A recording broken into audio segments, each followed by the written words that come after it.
ఈరోజు నిజామాబాద్ జిల్లా ఆర్మూర్ నియోజకవర్గంలో కాంగ్రెస్ రాష్ట్ర వ్యవహారాల ఇన్ఛార్జ్ అయినటువంటి మీనాక్షి నటరాజన్ యొక్క పాదయాత్ర సందర్భంగా నిజామాబాద్ జిల్లాలోని జిల్లా వ్యాప్తంగా సర్పంచులను ఉప సర్పంచులను ప్రజాప్రతినిధులను రైతులను నాయకులను ఎంపీపీలను జడ్పీటీసీలను బీఆర్ఎస్ పార్టీకి చెందిన యావత్ నిజామాబాద్ అందరినీ అరెస్ట్ చేయడం జరిగింది.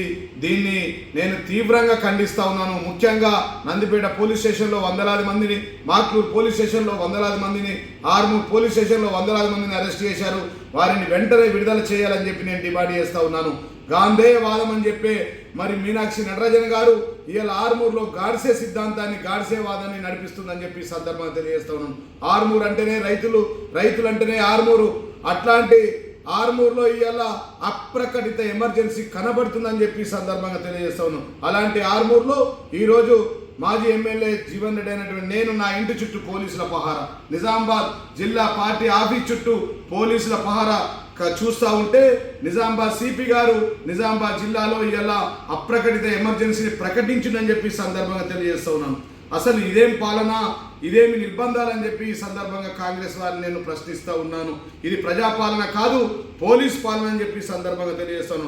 ఇందిరమ్మ పేరుతో హింసాత్మక రాజ్యం నడిపిస్తూ ఉన్నారు ఈ రాష్ట్రంలో ఈ రాష్ట్ర ముఖ్యమంత్రి రేవంత్ రెడ్డి గారు అని చెప్పి సందర్భంగా తెలియజేస్తాం. ఇక్కడ డమ్మీ సీఎం రేవంత్ రెడ్డి గారేమో హైదరాబాద్ జూబ్లీహిల్స్ తన ప్యాలెస్ నుంచి ఢిల్లీకి చక్కర్లు కొడుతున్న తన పదవిని కాపాడుకోవడానికి.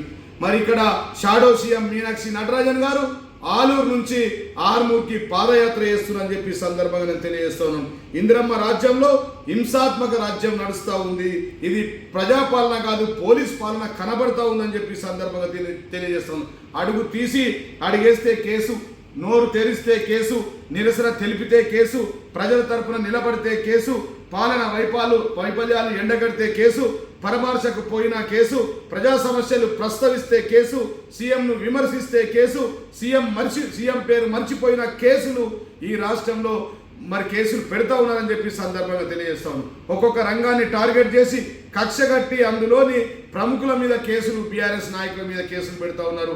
Nizamabad ACP, Nizamabad Armoor ACP, Nizamabad CP గారికి నేను ఈ సందర్భంగా నేను తెలియజేస్తా ఉన్నాను, డిమాండ్ చేస్తా ఉన్నాను. ఒకవేళ కనుక మీరు ఇదే విధంగా మా నాయకుల ట్రాక్టర్లు సీజ్ చేయడం, మా నాయకుల బండ్లు సీజ్ చేయడం, మా నాయకులను నిర్బంధం చేస్తే మీ అందరు ఇదే రాష్ట్రంలో రానున్న రోజుల్లో పనిచేయాలా, ఇవే పోస్టింగ్లలో ఉండాలా, ఇదే పోలీస్ డిపార్ట్మెంట్లో ఉంటారు. కాబట్టి ఖచ్చితంగా మీ అందరి పేర్లు పింకులో నమోదులు చేస్తామని చెప్పి సందర్భంగా నేను తెలియజేస్తున్నాం. అసలు అక్రమ కేసులపై ఆందోళన చేస్తే దానిపైన మరొక కేసు, అక్రమ కేసులు పెడతా ఉన్నారు. అసలు తెలంగాణలో ఏం జరుగుతుందో అర్థం కావట్లేదు. దేశమంతా అంబేద్కర్ రాజ్యాంగం అమలైతే తెలంగాణ రాష్ట్రంలో మాత్రం ఇందిరమ్మ ఎమర్జెన్సీ రాజ్యాంగం అమలవుతుందని చెప్పి సందర్భంగా తెలియజేస్తాం. ఎవడి పాలైందో తెలంగాణ అర్థం కావట్లేదు, ఎవడు ఏలుతున్నారో తెలంగాణలో ఇవాళ ప్రజలకు అర్థమవుతూ ఉంది. నేడు కాంగ్రెస్ పొటేళ్ల దాష్టికాలు, నాటి అరాచకాల అకృత్యాలు మరిపిస్తున్నాయని చెప్పి సందర్భంగా తెలియజేస్తున్నా. కేసీఆర్ ప్రాణాలు పనంగా పెట్టి తెచ్చుకున్న తెలంగాణ నేడు ఈయనగాచి నక్కల పాలు చేసినట్లయిందని చెప్పి సందర్భంగా తెలియజేస్తున్నా. కేసీఆర్ 10 ఏళ్ల స్వర్ణయుగం ఈరోజు కాంగ్రెస్ మార్క్ కాకి పాలన వచ్చిందని చెప్పి సందర్భంగా తెలియజేస్తున్నా. ఇందిరమ్మ రాజ్యం అంటేనే పాసిజం అన్నట్టుగా ఉందని చెప్పి సందర్భంగా తెలియజేస్తున్నా. ఇందిరమ్మ రాజ్యం అంటేనే అణచివేత, అవినీతి మేత, అబద్ధాల రోత, కాల్చడాలు, కూల్చడాలు, పేల్చడాలని చెప్పి సందర్భంగా నేను తెలియజేస్తున్నాం.